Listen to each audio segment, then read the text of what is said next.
Hallelujah, praise the Lord. सभी को जय यीशु मसीह की। क्या आपको प्रार्थना में नींद आती है?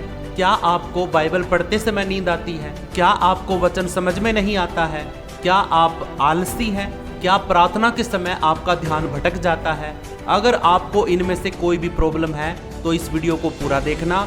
आज मैं पास्टर जितेंद्र मसीह आपके सारे सवालों के जवाब दूंगा। इस वीडियो को पूरा देखिए और एक लाइक कर दीजिए, शेयर कर दीजिए और सब्सक्राइब करके घंटी के निशान को दबा दीजिए ताकि आने वाली सभी वीडियो को आप सबसे पहले देख सको।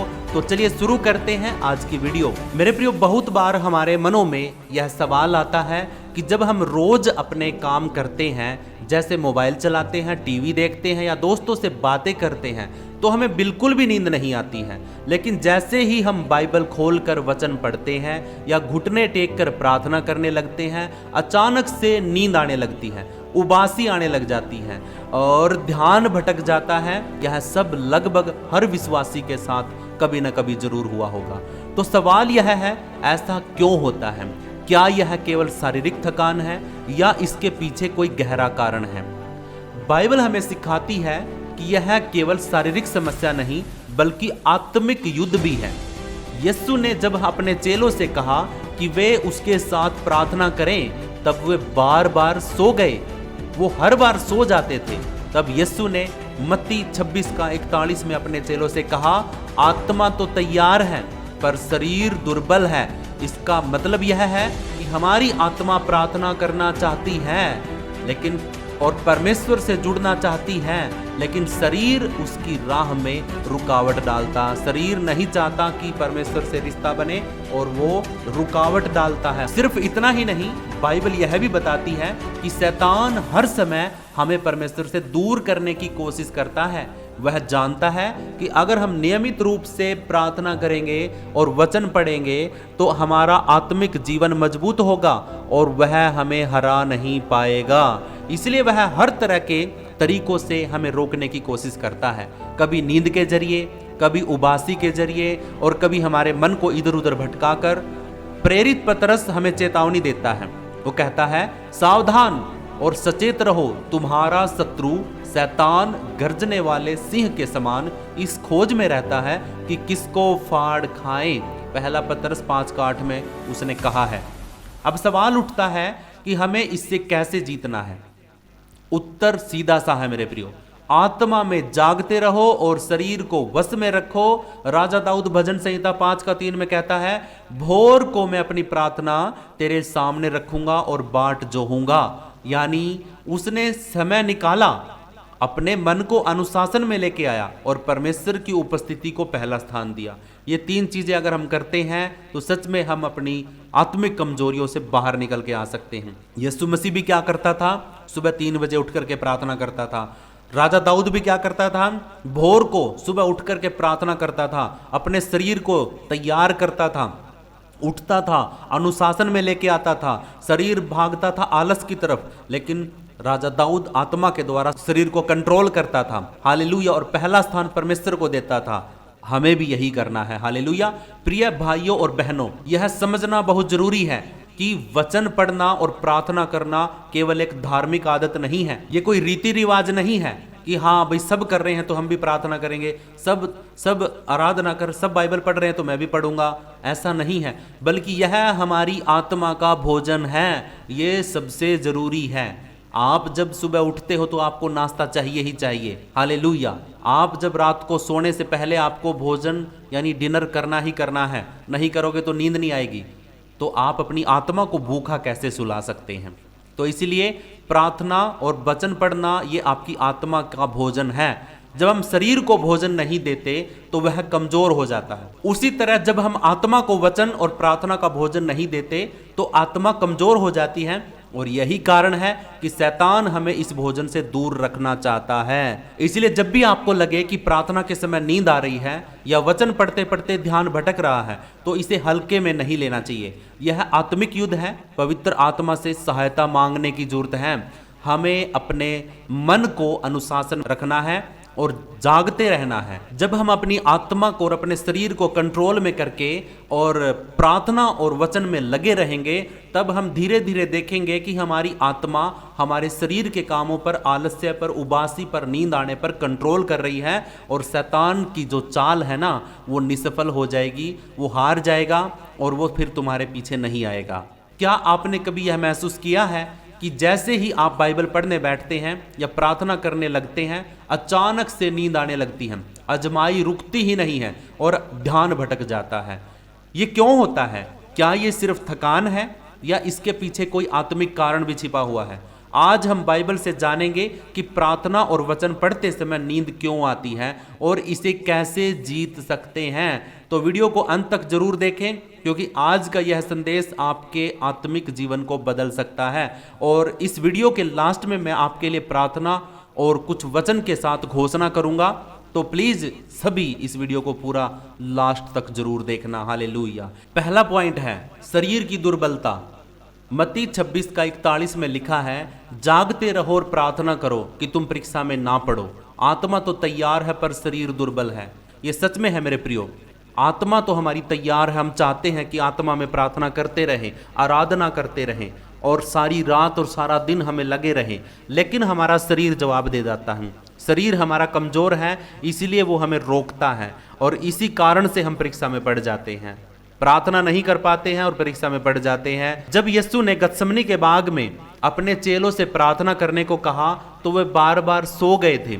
आपको पता हो तो, जब अगर आपने वीडियो देखी है यीशु मसीह की, तो जब यीशु मसीह गत्समनी के बाग के अंदर जाकर के प्रार्थना करने के लिए गया तो अपने चेलों को, यूहन्ना, याकूब और पतरस को लेके गया, तो वहां पर तीनों को साथ में लेके गया और उनको बोला कि तुम जागते रहो और मैं प्रार्थना करने के लिए जा रहा हूं। तो जैसे ही यीशु मसीह प्रार्थना करने के लिए गया, आंखें बंद करी, परमेश्वर से बातें की, तुरंत पतरस, यूहन्ना, याकूब तीनों को ही नींद आ गई। तीनों ही सो गए, जागे ही नहीं। और यीशु मसीह जब 1 घंटे के बाद आया प्रार्थना करके, तो यीशु मसीह ने उनको बोला कि क्या तुम मेरे साथ 1 घंटे भर भी नहीं जाग पाए? तो कहने का मतलब क्या है कि कुछ बातें ही वो सुनने पाए और जो बातें लिखी गई, लेकिन 1 घंटे के अंदर यीशु मसीह ने पिता से कितनी सारी बातें करी होंगी वो नहीं सुन पाए, इसीलिए वो लिखी भी नहीं गई। ठीक है, तो इसीलिए हमें जागते रहना है। हम बहुत कुछ खो सकते हैं अगर हम जागेंगे नहीं तो। इसलिए शरीर तो हमारा दुर्बल है लेकिन आत्मा हमारी तैयार है, तो शरीर को आत्मा के द्वारा कंट्रोल करना है। हालेलुया। मेरे प्रिय, दूसरा पॉइंट है शैतान की चाल। आत्मिक युद्ध में वो हमें फंसा देता है। बाइबल कहती है कि शैतान नहीं चाहता कि हम प्रार्थना और वचन में समय बिताए, क्योंकि शैतान जानता है कि प्रार्थना और वचन ही है जो हमें आत्मिक शक्ति देता है, परमेश्वर की उपस्थिति से जोड़ देता है। पहला पतरस 5:8 में भी लिखा है, सावधान और सचेत रहो, तुम्हारा शत्रु शैतान गर्जने वाले सिंह के समान इस खोज में रहता है कि किसको फाड़ खाए। इसलिए मेरे प्रियो, जब भी हम प्रार्थना करने बैठते हैं तो शैतान हमें विचलित करने लगता है या फिर नींद दिलाने लगता है ताकि हम परमेश्वर के करीब ना जाएं। उसको पता है कि अगर ये प्रार्थना में समय बिताने लग गया, अगर ये वचन पढ़ने लग गया, तो ये मुझसे बहुत ज़्यादा ताकतवर हो जाएगा और मेरा राज्य इसके जीवन में काम नहीं कर पाएगा, मेरी दुष्ट आत्मा इसके जीवन में काम नहीं कर पाएंगी और ये बलवंत हो जाएगा, मजबूत हो जाएगा और एक आत्मा मेरे हाथों से छूट जाएगी। इसलिए शैतान बार बार आपके जीवन में प्रार्थना के समय पर, बाइबल पढ़ने के समय पर आपको नींद लेके आएगा और आपको आलस्य से भर देगा। आपका शरीर कठोर हो जाएगा और आपकी आत्मा तो चाहती है कि मैं प्रार्थना करूं, लेकिन शरीर काम नहीं करेगा। यही है शैतान की योजना। आपको इसका सामना करना है, विरोध करना है। हालेलुया। तीसरा पॉइंट है मन का अनियंत्रित रहना, डिसिप्लिन की कमी। जब हमारे अंदर होती है तो हमारे अंदर नींद आती है, शैतान इस्तेमाल करता है। राजा दाऊद कहता है भजन संहिता 5:3 में, हे यहोवा, भोर को तू मेरी बात सुनेगा, भोर को मैं अपनी प्रार्थना तेरे सामने रखूंगा और बाट जोहूंगा। यानी हमें अपने मन को अनुशासन में लाना होगा। जिस वक्त कोई भी नहीं जागता उस समय पर हमें जागना पड़ेगा। जिस वक्त सारी दुनिया सो रही है हमें उस समय पर जागना पड़ेगा, बेशक सुबह का समय हो या रात का समय हो। आधी रात को जागो, आधी रात को प्रार्थना करो। 3 बजे अगर उठ सकते हो तो 3 से 6 बजे के बीच में प्रार्थना शुरू करो। आप देखोगे कि आपका शरीर के अंदर से दुष्ट आत्माएं निकल करके भागेंगी और तुम आज़ाद हो जाओगे। भोर को राजा दाऊद कहता कि मैं भोर को उठूंगा, क्योंकि काफ़ी सारे लोग भोर को नहीं उठ पाते, और उठते हैं तो अपने कामों में से मैं बर्बाद कर देते हैं। इसलिए मेरे प्रियो, राजा दाऊद कहता है कि आप भी अपनी देह को कंट्रोल करो आत्मा के द्वारा और अपने आप को डिसिप्लिन में लेके आओ।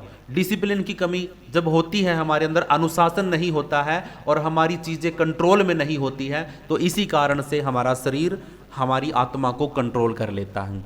हमें शरीर को कंट्रोल करना है, ना कि आत्मा को कंट्रोल होने देना है। यानी हमें अपने मन को अनुशासन में लाना बहुत जरूरी है। अगर हमारा मन अनुशासन में नहीं है तो प्रार्थना जब भी हम करेंगे, बाइबल जब भी हम पढ़ेंगे, तो शैतान क्या करेगा, आसानी से आएगा और वो हमारा ध्यान भटकाएगा, वो नींद लेके आएगा और वो आलस्य को लेके आएगा, और हम बाइबल पढ़ना और वचन पढ़ना, प्रार्थना करना छोड़ देंगे और सो जाएंगे। चौथा पॉइंट है, वचन और प्रार्थना आत्मिक भोजन है। इस बात को जिस दिन आप सीख जाओगे ना, उस दिन आप है ना एक दिन भी बिना वचन पढ़े और बिना प्रार्थना करे जाओगे ही नहीं, सोओगे ही नहीं। वचन और प्रार्थना क्या है, आत्मिक भोजन है। जैसे शरीर की भूख भोजन से पूरी होती है, वैसे ही आत्मा की भूख वचन और प्रार्थना से पूरी होती है। जैसे मत्ती 4:4 में लिखा है, मनुष्य केवल रोटी ही से नहीं परंतु परमेश्वर के मुख से निकले हुए हर एक वचन से जीवित रहेगा। ये बात ऐसे ही नहीं बोली है। वचन कहाँ से निकला, परमेश्वर के मुख से। आपका शरीर अगर बिना रोटी के एक दिन रह सकता, 2 दिन रह सकता है, तो आपकी आत्मा तो बिना वचन के, बिना परमेश्वर के मुख से निकले हुए वचन के जीवित नहीं रह सकती। अगर आपकी आत्मा को जीवित रहना है तो परमेश्वर के वचन से, परमेश्वर के मुख से निकले हुए वचनों को सुनना पड़ेगा, आत्मा को सुनाना पड़ेगा, तभी जाकर के आत्मा जीवित रहेगी। अगर वचन सुनाना बंद कर दिया तो जैसे शरीर मर जाता है, कमजोर हो जाता है, वैसे ही आत्मा भी कमजोर और मर जाएगी। जब आत्मा भूखी है और हम वचन पढ़ते हैं, तब शैतान हमें क्या लेके आता, नींद, उबासी, आलस्य लेके आता और हमें रोकने की कोशिश करता है, ताकि आत्मा को भोजन मिले ही ना। आत्मा भूखी रहेगी तो आत्मा कमजोर हो जाएगी, और शैतान ताकतवर है। जैसे ही हमारी आत्मा कमजोर होगी, शैतान धावा बोल देगा, हमला कर देगा और हमारी आत्मा को बर्बाद कर देगा, आत्मा को मृत्यु तक लेके जाएगा। अब मैं आपको उपाय बताता हूं, आप कैसे इन चीजों से छुटकारा पा सकते हैं। पहला है, प्रार्थना से पहले बाइबल वचन बोले। एक वचन आपको बोलना है, वो वचन है मत्ती 26:41। उसको बाइबल में से निकालना है और उसको जोर से बोलना है, जागते रहो और प्रार्थना करो। इस वचन को जोर से ऊंची आवाज में बोलना है जब भी तुम बाइबल पढ़ने शुरू करो। मत्ती 26:41 वचन। दूसरा पॉइंट है, स्थान बदल ले। बैठ करके नींद आती है तो खड़े होकर के या चलते चलते प्रार्थना करें। मैं ज्यादातर यही करता हूं, मैं बैठ करके प्रार्थना नहीं करता हूं, जल्दी नींद आ जाती है, तो मैं क्या करता हूं, उठता हूं और कमरे में चारों तरफ घूमता रहता हूं। घूम घूम कर चलता प्रार्थना करता रहता हूं। घंटा, 1.5 घंटा, 2 घंटे तक हो जाते मुझे प्रार्थना करते करते, मुझे नींद नहीं आती है फिर। तीसरा है, समय का चुनाव करें। एक समय चुन ले कि आप सुबह करोगे या रात को करोगे। जिस टाइम पे आपको सुटेबल हो, जिस टाइम पे आप उठ सकते हैं और कोई आपको डिस्टर्ब ना करे, उसी टाइम को चुने। सुबह हो या फिर जब भी आपका दिमाग ताजा हो, आप वचन पढ़ सकते हैं। ठीक है, हालेलुया। चौथा है, पवित्र आत्मा से सहायता मांगनी है। आपको एक वचन और निकालना है और उसको पढ़ना है। रोमियो 8:26 लिखा है, उसी तरह आत्मा भी हमारी दुर्बलता में सहायता करता है। जब हम दुर्बल हो जाते हैं तो कौन हमारी सहायता करता है? पवित्र आत्मा, परमेश्वर का आत्मा। तो जब हम परमेश्वर से सहायता ही नहीं मांगेंगे तो फिर वो हमारी मदद कैसे करेगा? जब हम प्रार्थना करना चाहते हैं तो हमें परमेश्वर से मांगना है, पवित्र आत्मा से, कि पवित्र आत्मा तू मेरी सहायता कर कि मुझे नींद ना आए। हालेलुया। मेरे प्रिय भाइयों और बहनों, अब आप जान गए हैं कि प्रार्थना और वचन पढ़ते समय नींद क्यों आती है। ये कोई साधारण बात नहीं है, बल्कि एक आत्मिक युद्ध है। अगर आप जागते रहेंगे और पवित्र आत्मा से सहायता मांगेंगे तो आप इस पर विजय पा सकते हैं, वरना नहीं पाओगे, वरना तो ऐसे ही ऊँघते रहोगे। अगर यह वीडियो आपके लिए आशीष का कारण बना है तो इसे अपने दोस्तों को और परिवार के साथ जरूर बांटिए। वीडियो को लाइक करिए, चैनल को सब्सक्राइब करें और घंटी के निशान को दबा दीजिए ताकि हर नया वीडियो, आत्मिक वीडियो आप तक पहुंच सके। याद रखिए, जो जागते और प्रार्थना में स्थिर रहते हैं वे कभी नहीं डगमगाएंगे।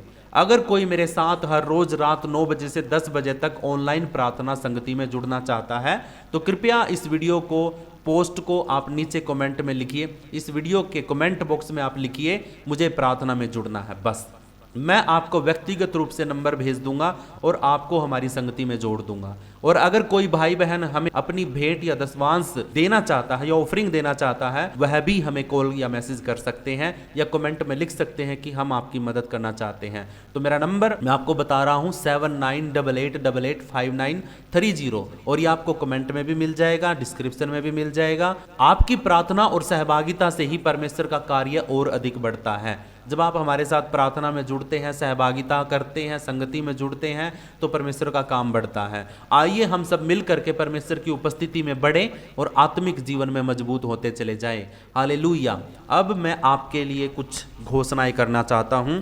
अगर आप यहाँ तक जुड़े हैं और लेफ्ट नहीं हुए हैं, वीडियो को अभी तक देख रहे हैं, तो ये आपके लिए कॉम्प्लीमेंट है। आपके लिए 10 घोषणाएं मैं करने जा रहा हूं। अपनी आंखों को बंद करिए, अपने सरों पे हाथ रख लीजिए और बस आमीन आमीन बोलना है, बाकी कुछ नहीं बोलना है।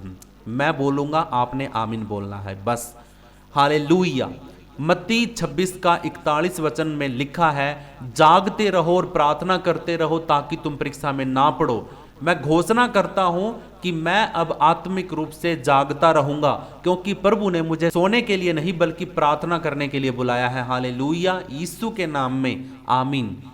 पहला पतरस 5:8 में लिखा है, सावधान और सचेत रहो क्योंकि तुम्हारा शत्रु शैतान गर्जने वाले सिंह के समान घूमता रहता है। मैं घोषणा करता हूं, मैं अब आत्मा में सचेत रहूंगा, जागता रहूंगा। कोई भी अंधकार या नींद की आत्मा मुझ पर अधिकार नहीं कर सकती। यीशु मसीह नासरी के नाम में आमीन आमीन आमीन। इफिसियों 5:14 में लिखा है, जाग हे सोने वाले और मरे हुओं में से उठ खड़ा हो और मसीह तुझ पर प्रकाश करेगा। मैं घोषणा करता हूं, मैं आत्मा में जाग उठा हूं। मसीह का प्रकाश, उसकी रोशनी मेरे और मेरे विचारों को प्रकाशित कर रही है। यीशु मसीह के नाम में आमीन। रोमियो 13:11 में लिखा है, अब वह समय है कि तुम नींद से जागो क्योंकि हमारा उद्धार अब पहले से ज्यादा निकट है। मैं घोषणा करता हूं कि मैं अब नींद से उठ खड़ा हुआ हूं, क्योंकि प्रभु मुझे एक नए आत्मिक लेवल पर लेके जा रहा है। हालेलुया आमीन। दूसरा तीमुथियुस 1:7 वचन में लिखा है, क्योंकि परमेश्वर ने हमें भय की नहीं पर सामर्थ्य और प्रेम और संयम की आत्मा दी है। मैं घोषणा करता हूं, मुझ में पवित्र आत्मा की शक्ति है और कोई सुस्ती या आलस्य मुझे रोक नहीं सकता। यीशु के नाम में आमीन। नीति वचन 6:9 और 10 वचन में लिखा है, हे आलसी तू कब तक पड़ा रहेगा, कब अपनी नींद से उठेगा। मैं घोषणा करता हूं, मैं आत्मिक आलस्य को स्वीकार नहीं करूंगा। मैं आत्मिक आलस्य को स्वीकार नहीं करूंगा। प्रभु का वचन मेरे अंदर आग की तरह जल रहा है। हालेलुया आमीन। इब्रानियों 4:12 में लिखा, क्योंकि परमेश्वर का वचन जीवित और प्रभावशाली है। तो मैं घोषणा करता हूं, जब मैं वचन पढ़ता हूं तो वह मुझे जीवित करता है, मेरी आत्मा में नई शक्ति भरता है। हालेलुया आमीन। भजन संहिता 119:18 में लिखा है, मेरी आंखें खोल कि मैं तेरी व्यवस्था के अद्भुत कामों को देखूं। आज मैं घोषणा करता हूं, हे प्रभु मेरी आत्मिक आंखें खोल दे ताकि मैं तेरे वचन की गहराई को जागता रहूं और समझ सकूं। हालेलुया आमीन। भजन संहिता 63:6 में लिखा है, जब मैं अपने बिस्तर पर तुझे स्मरण करता हूं, याद करता हूं, तो रात की पहरी के समय में तेरा ध्यान करता हूं। और मैं घोषणा करता हूं, मैं रात के समय भी तुझे स्मरण करूंगा, याद करूंगा। मेरा मन तेरे में लगा रहेगा, नींद नहीं जीत पाएगी, वो हार जाएगी यीशु मसीह के नाम में। हालेलुया आमीन। पहला थिस्सलुनीकियों 5:6 में लिखा है, इसलिए हम औरों के समान सोते ना रहें परंतु जागते और सचेत रहे। मैं घोषणा करता हूं, मैं आत्मा में जागा हूं, मेरे भीतर अब प्रार्थना की आग प्रज्वलित जल रही है। कोई भी नींद की आत्मा अब मुझ पर प्रभाव नहीं करेगी यीशु मसीह के नाम में। हालेलुया आमीन।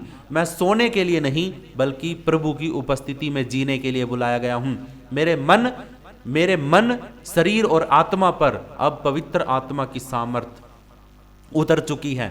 मैं विश्वास के साथ घोषणाएं यीशु मसीह के नाम में अपने ऊपर, अपने परिवार के ऊपर, अपनी कलीसिया के ऊपर और सब लोगों के ऊपर, सब सुनने वालों के ऊपर करता हूं यीशु मसीह नासरी के नाम से। सब बोलेंगे आमीन आमीन आमीन, हालेलुया। प्रभु आपको आशीष करे, ब्लेस करे, सबको प्रभु ब्लेस करे, हालेलुया। और अगर आपको ये वीडियो पसंद आया है तो प्लीज़ वीडियो को लाइक करिए, शेयर करिए, चैनल को सब्सक्राइब करके घंटी के निशान को दबा लीजिए ताकि आप आने वाली हर एक वीडियो को सबसे पहले देख सकें। प्रभु आपको आशीष करे, ब्लेस करे। अगर आप हमारे साथ मिल करके प्रभु की महिमा करना चाहते हैं, हमारी कलीसिया को सपोर्ट करना चाहते हैं, हम डेली 9 बजे से 10:30 बजे तक प्रार्थना शुरू करते हैं गूगल मीट के द्वारा। आप बोल सकते कमेंट के अंदर वीडियो के कि हाँ मुझे प्रार्थना में जुड़ना है, तो मैं आपको अपना नंबर दूंगा और आप बात करना और फिर हम आप एक दूसरे के साथ संगति में जुड़ना शुरू कर देंगे। प्रभु आपको आशीष करे, ब्लेस करे। सभी को जय यीशु मसीह की, हालेलुया।